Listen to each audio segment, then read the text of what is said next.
బండి భగీరథ అరెస్టు తర్వాత తొలిసారి మీడియాతో మాట్లాడారు కేంద్ర మంత్రి బండి సంజయ్. భగీరథ కేసు కోర్టు పరిధిలో ఉందన్న ఆయన తన కొడుకును విచారణకు సహకరించాలని పోలీసులకు అప్పగించారని తెలిపారు. కన్న కొడుకును ఓ తండ్రి పోలీసులకు అప్పగించిన సందర్భం ఏదైనా ఉందా అన్నారు. ఇక కొత్త పార్టీ పెట్టాలనే తప్పుడు ఆలోచనలు తనకు లేవని బండి సంజయ్ స్పష్టం చేశారు. KTR fake media factory నడిపిస్తున్నారని మండిపడ్డ Bandi Sanjay KCR పైన సెటైర్లు వేశారు.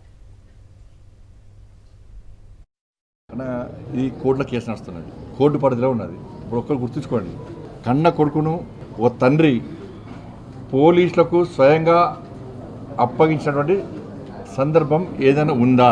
వాళ్ళ కన్న కొడుకును నేను తీసుకుపోయి విచారణకు సహకరించాలని చెప్పి నాకు సమాచారం వచ్చిన వెంటనే నా కొడుకును అప్పచెప్పిన. అరెస్ట్ చేయాలంటాడు. ఇలా కేసీఆర్ కొడుకు ఫేక్ మీడియా ఫ్యాక్టరీ నడుపుతున్నాడు. ఏం జరుగుతుంది, ఏం జరగాలి, ఏం జరిపించాలనేది ఆ కుట్రలన్నీ ఆయన చేస్తున్నాడు. కాబట్టి ఆయన నడితే సమాధానం చెప్తాడు. కేసీఆర్ చేత 17 మంది ఎంపీలు ఉన్నారు. కేసీఆర్ దయాదక్షిణ మోడీ ప్రభుత్వం నడుస్తుంది పాపం. కాబట్టి కేసీఆర్ సమాజం దానిలో కూర్చొని ఫామ్ హౌస్లో కూర్చొని బండి సంజయ్ని బర్తరఫ్ చేస్తారు. అంటే నీకు ఒకే ఎంపీ లేడు, బర్తరఫ్ చేయాలంటావు. ఎందుకంటే నీ గడిల పాలన బద్దలు కొట్టింది మేమే, నీ అవినీతి సామ్రాజ్యాన్ని కూకటి వేళ్లతో పెకిలించింది మేమే, నీ కుటుంబ పాలన వ్యతిరేకంగా కొట్టాడింది మేమే. ఉంటుంది, నీకు సహజంగా ఉంటుంది. నీకు 17 మంది ఎంపీలు ఉన్నారు కదా, అందుకే రెచ్చిపోతున్నాను.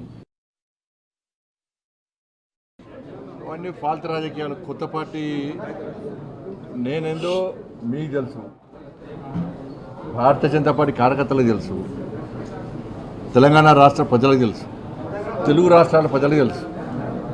కొత్త పార్టీ పెట్టాలనేటువంటి ఫాల్తు ఆలోచనలు రావు నాకు. అటువంటి ఫాల్తు రాజకీయ నాయకుడిని కాదు. అనేక శిక్షణా శిబిరాల్లో, భారతీయ జనతా పార్టీ అంతర్గత శిక్షణా శిబిరాల్లో అనేక మంది కార్యకర్తలను తయారు చేసినటువంటి నాయకులం మేము, కార్యకర్తలు మేము. ఇలా భారతీయ జనతా పార్టీ కమిట్మెంట్తో పనిచేసే ప్రతి కార్యకర్త కోరుకున్నది ఒకటే ఒక చివరి కోరిక. ఉరిశిక్ష వేసే ముందు కోరికలు అడుగుతారట, చివరి కోరిక ఏం అడుగుతారట, వాళ్ళు ఏం చెప్తారు తెలియదు.